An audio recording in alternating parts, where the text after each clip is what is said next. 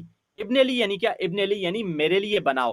اب فرعون بھی کہہ رہا ہے ابن لی میرے لیے بناؤ, بی بی آسیہ بھی کہہ رہی ہے میرے لیے بناؤ. اب دیکھیے فرعون کیا کہہ رہا ہے, فرعون کہتا ہے فاوقد لی یا حامان, حامان سے کہہ رہا ہے ابن لی میرے لیے بناؤ. کیا بناؤ؟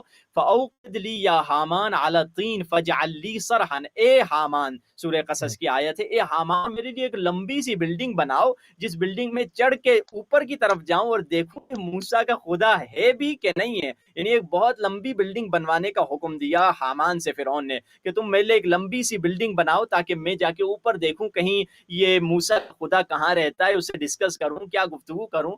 اور قرآن میں ایک دوسرا لفظ ہے پھر سے حضرت بی بی آسیہ کا, وہ کیا فرما رہی ہیں, وہ کیا فرما رہی ہیں, رب ابن لی بیتا فی الجنہ. نہیں کہا حامان تم میرے لیے بناؤ, نہیں کہا اے فرعون تم میرے لیے بناؤ, بلکہ کہا اے خدایا تو میرے لیے جنت میں ایک گھر بنا دے. یہ حضرت بی بی سبحان آسیہ کا کردار تھا. عجیب ہے, فرعون بلڈنگوں پہ چڑھ کے, بلڈنگوں پر ایک لمبی لمبی بلڈنگز اور لمبی لمبی جسے کہا جائے آسمانوں کو توڑنے والی بلڈنگ پہ چڑھ کر ٹاورز خدا پہ کو چڑھ کے ڈھونڈنے چاہتا ہے اور خدا کی تلاش میں ہے, خدا کو ڈھونڈ رہا ہے, جبکہ بی بی آسیہ دل میں اپنے خدا کو ڈھونڈ چکی ہے, دل میں واہ اپنے خدا سبحان کو اللہ. پا چکی ہے. یعنی اوپر چڑھنے, بلڈنگوں پہ جانے, دائیں بائیں جانے سے خدا نہیں ملے گا.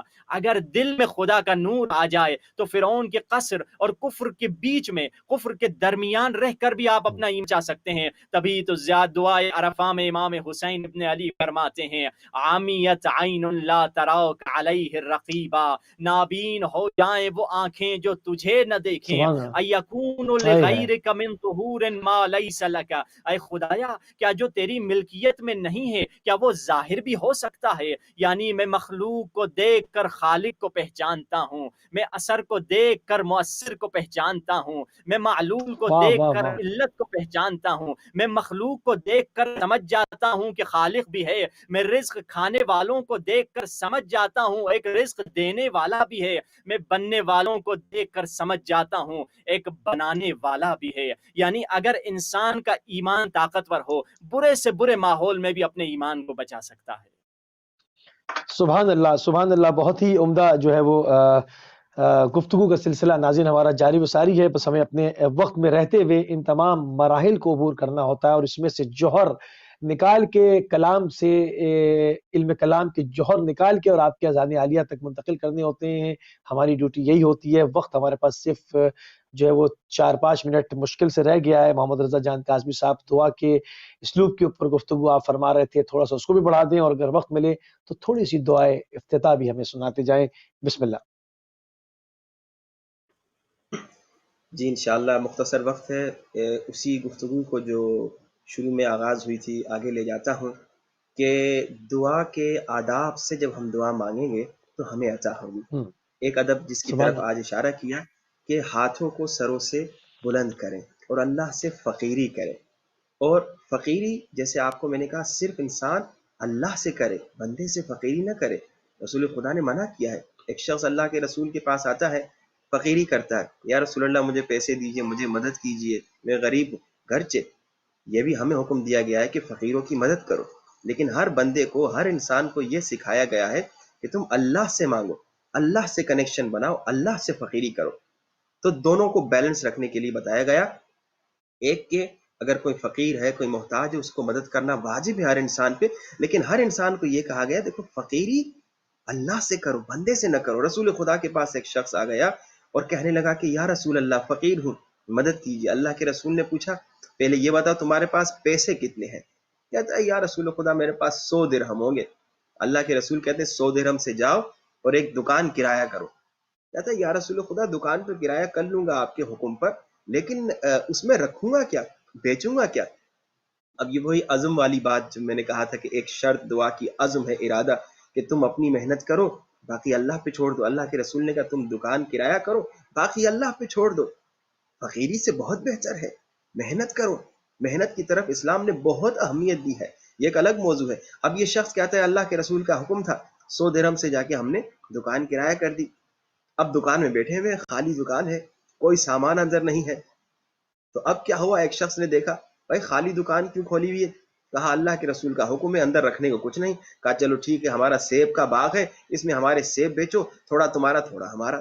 پھر ایک اور نے کہا ہماری فلاں سبزی بیچ دو، ہمارے ٹماٹر بیچ دو، ہمارے آلو بیچ دو، آدھا تمہارا آدھا ہمارا، اتنا تمہارا اتنا ہمارا، اور اس کا بزنس چل گیا۔ یعنی اللہ کے رسول سکھا رہے ہیں اے بندے خدا، محنت کرو اور فقیری بندے سے نہ کرو، فقیری اللہ سے کرو۔ یہ دعا کا ادب ہے کہ میں اللہ سے فقیری کروں۔ اور بندوں سے فقیری کرنے کا کیا نقصان؟ انسان کی حیا اور شرم ختم ہو جاتی ہے۔ انسان سے فقیری کرنے کا کیا نقصان؟ اللہ خود اس کا رزق کم کر دیتا ہے۔ دیکھیے فقیری کریں تو خالق کائنات سے کریں، وہ عطا کرنے والا ہے۔ دعا افتتاح کا کچھ جملوں کی طرف اشارہ کروں گا انشاءاللہ، لیکن اس سے پہلے یہ واقعہ آپ کو سنا دوں، گرچہ ہمارے پاس وقت کم ہے، اگر یہ واقعہ سناؤں گا تو دعا نہیں پڑھ پاؤں گا۔ دیکھیے حضرت موسیٰ کا واقعہ ہے۔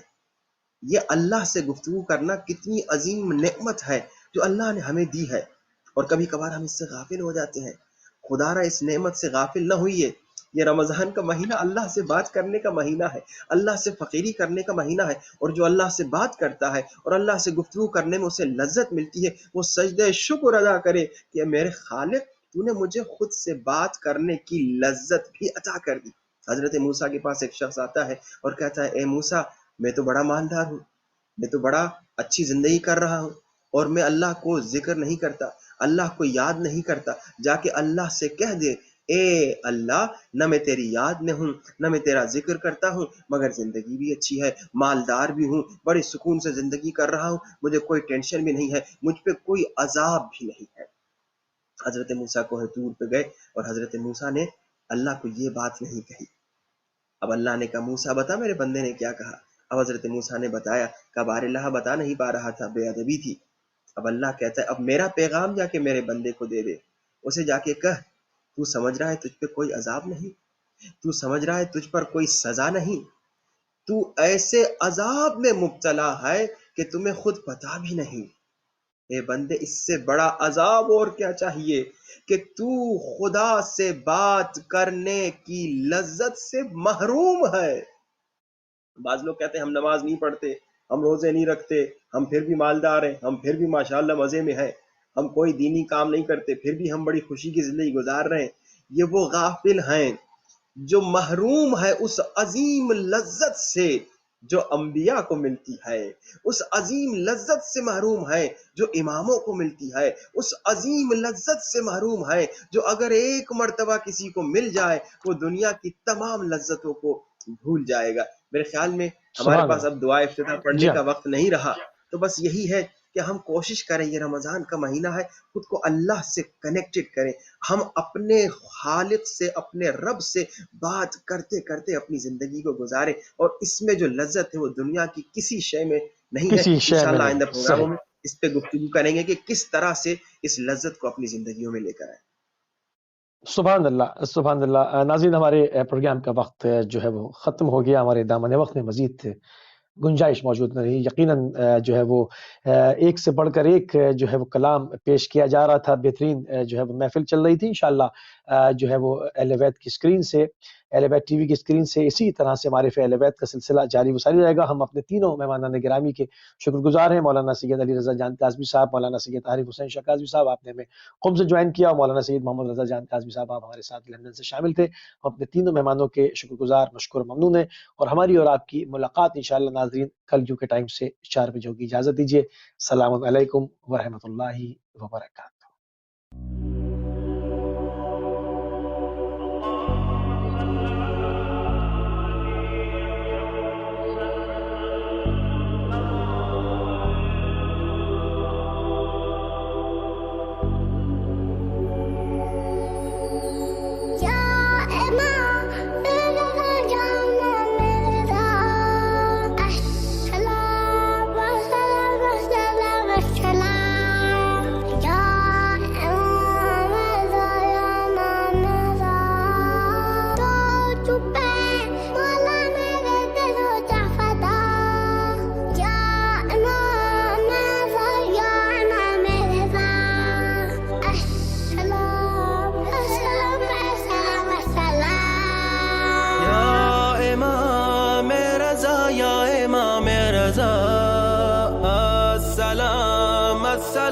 السلام السلام یا امام رضا یا امام رضا تجھ پہ مولا میرے دل و جاں فدا یا امام رضا یا امام رضا السلام السلام السلام السلام تیرا عاشق ہوں مولا فدا کار ہوں تیرا ظاہر ہوں گرچہ گناہ گار ہوں تیرا ظاہر ہوں گرچہ گناہ گار ہوں تو شفاعت میری کر مجھے حر بنا تو شفاعت میری کر مجھے حر بنا یا امام رضا یا امام رضا السلام السلام السلام السلام تیرے در سے کوئی بھی نہ خالی گیا تو ہے شاہ زمن تو ہے شاہ ہدا تو ہے شاہ زمن تو ہے شاہ ہدا کر مجھے بھی خزانے سے اپنے عطا کر مجھے بھی خزانے سے اپنے عطا یا امام رضا یا امام رضا السلام السلام السلام السلام یا امام رضا یا امام رضا السلام السلام السلام السلام یا امام رضا یا امام رضا تجھ پہ مولا میرے دل و جاں فدا یا امام رضا یا امام رضا السلام السلام السلام السلام بندگی کا طریقہ سکھا دے مجھے زندگی کا سلیقہ سکھا دے مجھے زندگی کا سلیقہ سکھا دے مجھے اے دل مرتضیٰ سن میری التجا اے دل مرتضیٰ سن میری التجا یا امام رضا یا امام رضا السلام السلام السلام السلام ہم بھی ظاہر ہے مولا کرم کیجئے ہم کو اذن رہے کربلا دیجئے ہم کو اذن رہے کربلا دیجئے ہے رضا اور اطہر کے دل کی صدا ہے رضا اور اطہر کے دل کی صدا یا امام رضا یا امام رضا السلام السلام السلام السلام یا